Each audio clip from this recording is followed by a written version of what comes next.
Há 70 mil anos, o Homo sapiens ainda era um animal insignificante, cuidando da sua própria vida em algum canto da África. Nos milênios seguintes, ele se transformou no senhor de todo o planeta e no terror do ecossistema. Hoje, está prestes a se tornar um deus e pronto para adquirir não só a juventude eterna, mas como também as capacidades divinas de criação e de destruição.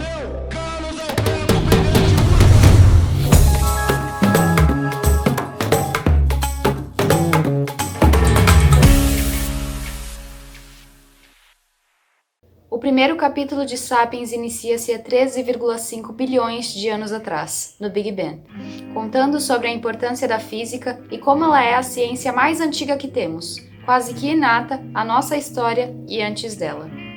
A aglutinação de estruturas tornaram-se eventos essenciais para a nossa permanência do universo, criando ainda mais ciências para serem estudadas posteriormente, como a biologia e a química. Mas pensar nisso seria algo extremamente soberbo e nada fidedigno à história do universo, quando na verdade todo o nosso ego, orgulho e soberania vieram das mais belas, puras e raras coincidências. Mantenham sempre em mente que o Yuval ele é historiador, portanto o livro ele vai ter bastante uma pegada focada nas histórias, focados nos processos, focados nas conquistas e principalmente focado em mortes. Podem ter algumas contribuições neurocientíficas? Claro que sim, e elas existem, mas esse não é o foco do livro.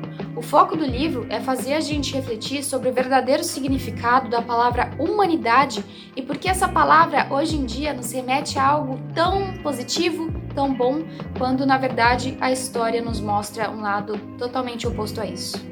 Vamos pensar nas revoluções pelas quais passamos, tá? Há 70 mil anos atrás, a primeira, revolução cognitiva. Função dentro do nosso escopo psicológico que atua na aquisição do conhecimento. Platão e Aristóteles foram os primeiros a falar sobre isso, como sempre. Há 12 mil anos, a nossa segunda revolução, a Revolução Agrícola, que foi a revolução que nos sedentariou, de certa forma. E há 500 anos, não 500 mil anos, há 500 anos, a Revolução Científica, que é a nossa revolução atual. Ela se instaurou e não nos deixou mais. Yeah, Mr. White! Yes, science! África Oriental, 2 milhões de anos atrás. Já existia carinho, sociedade, status, poder, mas não só dentro do gênero do Homo, da qual fazemos parte, mas de outros muitos animais. O Yuval deixa mais do que explícito a necessidade de se falar do sistema da nomenclatura binomial e como ele funciona. Se hoje o Homo sapiens tentasse acasalar com algum outro animal que não seja o próprio Homo sapiens, nenhum ser será gerado. Muito provavelmente ele pegará várias doenças venéreas, muito provavelmente, mas nenhum ser será gerado. Isso porque não sobrou nenhum dos nossos irmãos, nenhum dos nossos primos Homo para contar história junto com a gente. Assim como aquele caso do cavalo e do jumento que gerariam mulas, que são seres estéreis. O cavalo e o jumento, que é o asno, eles são do mesmo gênero. Portanto, mesmo sendo de espécies diferentes, eles gerariam descendentes. Estéreis, mas gerariam descendentes.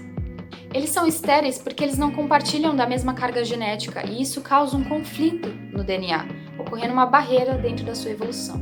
Sendo assim, levantamos uma questão. Quem era a nossa família? Com quem nós nos relacionamos no passado que fizeram a gente ser quem a gente é hoje? Nós somos seres puros? Nós somos seres divinos? Nós somos uma linhagem pura que se recusava a se acasalar com outros ou nós somos fusões de algumas espécies? Eu te convido a conhecer a grandíssima família que englobam os primatas. Agora, se me dão licença, eu, o macaco louco, tenho uma cidade para dominar. Eu tenho um mundo para governar. Eu tenho que assumir o controle de uma área e obrigar seus habitantes a fazer o que eu mandar. Nos últimos 10 mil anos, nós somos a única espécie a existir do gênero Homo. Mas nós não surgimos do nada. Nós somos descendentes dos australopitecos. Alguns deles deixaram a África Oriental há 2,5 milhões de anos atrás e foram se aventurar na Europa, na Ásia, no Oriente Médio e em outros locais da África, isso bem antes de qualquer Homo sapiens existir, formando inúmeras espécies distintas de acordo com as adaptações que os locais demandavam. Na Europa e na Ásia Ocidental, Homo neanderthalensis, robustos, musculosos, adaptados ao frio. Na Ásia Ocidental, Homo erectus, sobreviveu por 1,5 milhões de anos. É a maior espécie do gênero em duração. Na Ilha de Flores, na Indonésia, Homo floresiensis, considerados anões, menores do que 1 metro. Mas a África Oriental, apesar de ter sofrido grande êxodo, ela não parou. Homo rudolfensis, ergaster e sapiens surgiram de lá, formando um enorme berço cheio de homos. O mais importante de salientar aqui é que não existe um modelo linear quando falamos que nós coexistimos com outros Homo. Nós não surgimos de um Homo diferente de nós, e sim sobrevivemos juntamente a eles no mesmo espaço e tempo. Nos custou aproximadamente 25% da nossa energia corporal para sermos chamados de sapiens, que é o quanto o nosso cérebro gasta em repouso. Hoje nós temos uma vantagem, que é uma vantagem muito grande com ele. Nós construímos coisas. Não é feitiçaria, é tecnologia. Mas antigamente isso não nos trazia maior velocidade, maior força bruta ou qualquer tipo de arma numa luta corporal. Fomos sortudos nesse quesito. Soubemos andar muito bem na savana sobre 2 pernas, enquanto fazíamos coisas complexas com as mãos e observávamos a natureza. Mas será que andar sobre 2 pernas foi uma vantagem?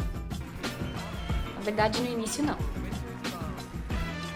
Selecionamos muito bem nossas fêmeas e nossos grupos, já que o andar ereto requeria um quadril mais estreito, consequentemente ocasionando um parto mais vulnerável e mais precoce. E quem cuidava dos bebês? A tribo. Foi aí que muito possivelmente nós começamos a elaborar mais a nossa comunicação verbal.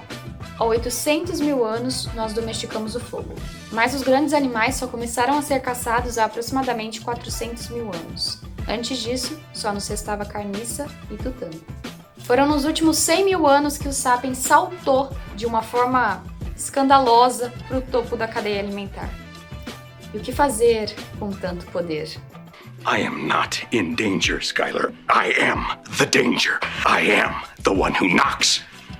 O ecossistema conseguiu, em 300 mil anos, compensar todo o nosso ego e toda a nossa fúria? O que nós temos a ver com grandes predadores como tubarões, leões, dinossauros? E se coexistimos com outros Homo, o que já é sabido que aconteceu, como era a nossa relação com eles? O Yuval comenta sobre 2 belas teorias, que é a teoria da miscigenação e a teoria da substituição. Elas até que se explicam muito bem em seus nomes, né? Uma fala sobre a atração dos sapiens com outros Homo e sua proliferação até a fusão das espécies, e a outra conta uma história de genocídio, repulsa e muita xenofobia, por conta de hábitos e anatomias distintas. Nos últimos 10, 15 mil anos estivemos tão sozinhos que estamos acostumados a falar que somos únicos, que somos escolhidos, que somos venerados. I am the chosen one. Somebody had to do it. Tem gente que acredita tanto nisso que acaba envolvendo religião, algo também inventado por nós em jogo. Mas a verdade é que os neandertais, os soloenses e os denisovas desapareceram há não menos do que 50 mil anos atrás. Será que estaríamos preparados para encontrar algum dos nossos irmãos hoje em dia ou haveria algum outro evento genocida? Como exatamente tudo isso aconteceu, não se sabe. Mas um dos nossos maiores segredos são utilizados até hoje de uma maneira tão fútil que a teoria não tinha a menor credibilidade no início, até o momento que perceberam quão importante foi para nossa evolução, emancipação e empoderamento. A fofoca. Ok, agora bomba!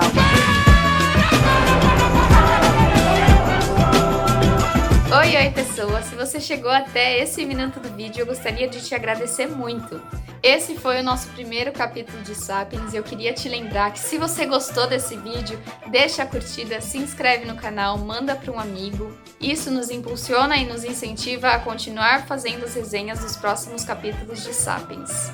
Se você deseja adquirir o livro do Sapiens, tem um link aqui embaixo na descrição para compra pela Amazon. Mas caso você seja uma pessoa desapegada dos livros, também tem um link para compra do Kindle aqui embaixo. Vai ser muito legal e muito interessante fazer essa leitura coletiva com vocês. Portanto, se vocês tiverem alguma dúvida, alguma sugestão, algumas coisas que vocês queiram que a gente fale aqui no próximo capítulo, deixa nos comentários. Não esquece de fazer isso, que eu tenho certeza que vai tornar esse vídeo muito mais rico e muito mais legal para você. Muito obrigada pela atenção e companhia e vejo vocês no capítulo 2. Tchau, tchau. Até mais.